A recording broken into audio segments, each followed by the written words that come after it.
when it came to Fashion Week, that is the climax when it comes to fashion, when it comes, to modeling. How was the experience for starters? It was amazing. It's always amazing when you get something you've always of doing and you get to do it. It's always an amazing. So for some of the people, because I know later on it's going to be all over, TV, DSTV, everyone is going to be watching that moment. Of course, the time you've been on the runway, what is it? What part did you play there all through?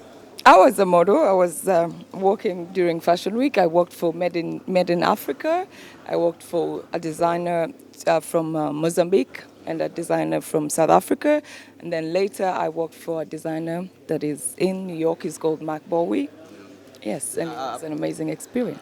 They make their selection with few people across, the world. So who else was there you knew from Africa? I'm actually sorry to say this, but I never actually met any models. When I worked, I never saw any other model from Africa. All the models are from New York, and I think I was the only Ugandan that worked. There are Ugandan models in New York, but they didn't work for this. Why is it? Why do you think they chose you of all the models here in Uganda? It was actually because I had just worked Uganda Fashion Week, and Jan, the director of Fashion Week Africa, happened to see me on the runway, and he chose me to work.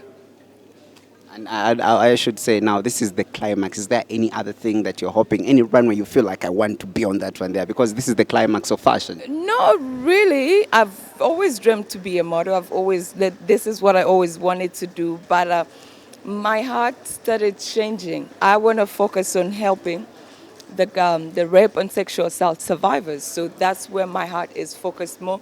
Modeling, I do it as something fun, which doesn't mean that if I get a big endorsement or to be a face of something, I would say no. But my heart is more focused on helping other kids. So what is it that you've learned there when it comes to, that fashion week that Ugandans should also at least learn from? I've learned to keep time and to stay sober. Yeah. No drinking, because today you're going to go have a show, and then there is an after party.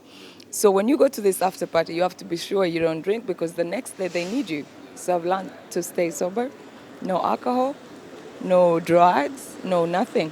You have to stay clean and you have to stay focused. So now you've come back to Uganda. What is it that you're preparing to do that you've been on the biggest runway in the world? I'm actually here and I'm back because of, first of all, the GOAT races. Yeah. The GOAT races are happening on the 12th, and I'm going to be the host of their Glam Camp. Yeah. So that's very also exciting news. And then I'm here for the Abrams Fashion Awards. Yeah, and you were talking about the GOAT race. Still, that's more about, because I saw on the Instagram.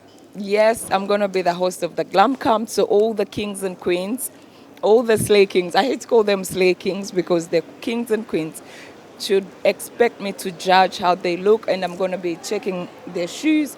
It's also going to be around the grass, so people should remember to always be comfortable. Their shops, we're working with Tina Brad, we're working with Halo Collection, we're working with Abraham. So all these stores, you can go and get whatever you feel comfortable in, and make sure you're going to be ready to have a great time, because it's...